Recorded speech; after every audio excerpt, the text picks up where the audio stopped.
Hi, this is Jaya. In this video, we shall see about Puritanism. Now, who are these Puritans? Among the Protestants, there were many people who wanted to purify the church from all the Roman Catholic practices, and such people were called as Puritans. Now, they found that they cannot purify the church from within, and therefore they started organizing separate congregations, that is, their own prayers.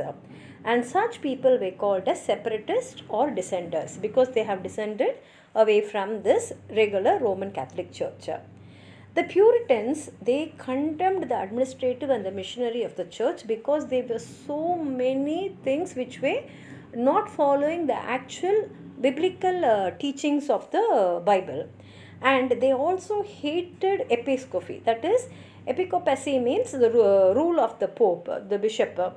And they wanted the church to be managed by a group of Presbyterians. That is, this presbyters means elders. And this age of Puritanism, it started in the first year of the reign of Queen Elizabeth and it lasted till 1660. And during this Puritan age, a new moral impulse came over everyone in all the ranks of society. Life took a little more serious tone.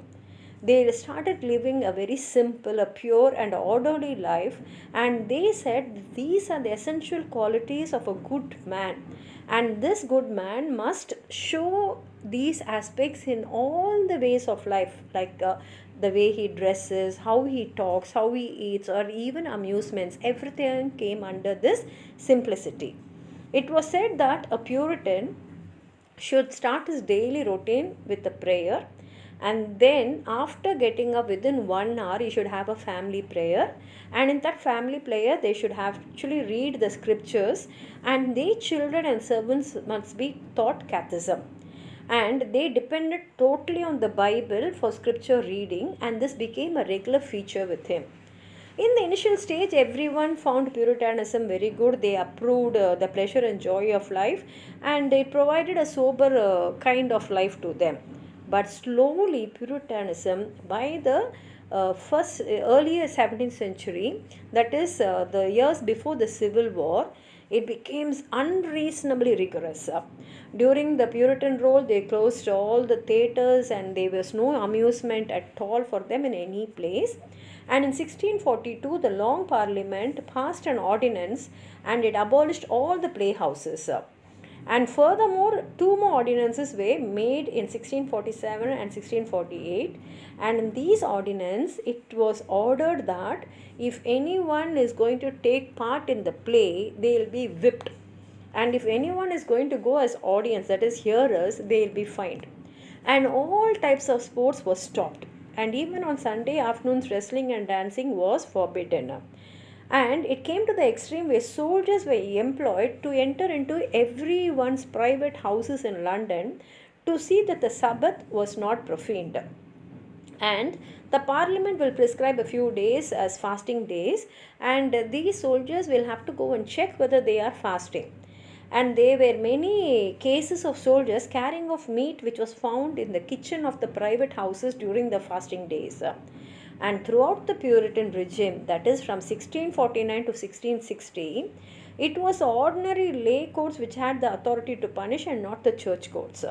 That is, so much power was given to them because they wanted to be very strict. And in 1650, an act was passed punishing adultery, and the punishment was death. And slowly, what happened is these easygoing English people started hating Puritanism because it went to that extreme. But at the same time, English literature had beautiful contributions during this Puritan age. Paradise Lost, the greatest epic of English, and Paradise Regained was written by Milton. And we have the greatest prose work, that is The Pilgrim's Progress by John Bunyan. And of course, there were many Puritans who got elected to the parliament during Queen Elizabeth's time. And after the death of Queen in 1603, King James of Scotland became the King of England, and his title was James I. And here, actually, James had consented to the establishment of Presbyterian in Scotland. And since he is a king from the Scotland, the Puritans therefore believed that he will be very favorable towards them in England. So, with a lot of expectations, they went to the king with a petition for church reform. And this petition was known as millenary petition. Millenary means 1000. And why they named it as millenary petition is it was said to be that it was a desire of more than 1000 clergymen, so they named it as millenary petition. And they wanted to do away with the rule of the bishops. But the king, James I, turned down the Puritan plea because he was a strong believer in the dictum, no bishop, no king. And therefore, this effect made many Puritans to go separate into exile. And it was these Puritans who went to Amsterdam, where they became the earliest group of Baptists. Another section under the leadership of John Robinson went to Leiden, and a portion of this community went and established the colony of Plymouth in America in 1620. And of course, there were a few militants who were unwilling to give up all the bonds of fellowship with the Church of England. And these Puritans, they adopted a middle position, and these Puritans were called as non-separatists because they did not get separated from the church. And James I was not an aggressive persecutor, and therefore during his time there was no serious trouble. But when Charles I ascended the throne in 1625, in his rule, William Laud, who was the Archbishop of Canterbury, he adopted rigorous measures to enforce conformity. And he tried to impose episcopal liturgy on the Scottish churches, and on this account, Scotland rose in revolt and it invaded England in 1639. Now, Charles I did not have enough financial resources to go and meet the war, and therefore he summoned the parliament. And he had to give up his personal rule of 11 years to get the required fund. And when the parliament met in 1640, they discussed about it, but they refused to grant a necessary subsidy until the abuses of Charles's personal rule, because he was so extravagant and he was spending so lavishly, they said that everything has to be amended. When the parliament abolished episcopacy, the king was able to rally support from private individuals, and those people who supported the king were called royalists or cavaliers, and the supporters of the parliament were known as roundheads, and the civil war broke out in 1642. The Westminster Assembly of Divines was summoned in 1643, and they drafted a new religious settlement for the nation, but it was Presbyterian proposals were unsatisfactory for the variety of reasons to the majority of the parliament, and therefore the parliament was now divided on this issue. And with the parliament becoming increasingly divided and impotent, that is not powerful, effective rule shifted to the army under the leadership of Cromwell. And the royalists were defeated and the king was executed.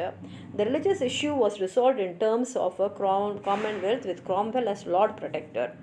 But after the death of Cromwell in 1660, the Puritan rule was brought to an end with the restoration of King Charles II as King of England. And this is the Puritan rule in England. And if you have anything more to add on to what I've said, please write it in the comment box. Like the video, share it with your friends.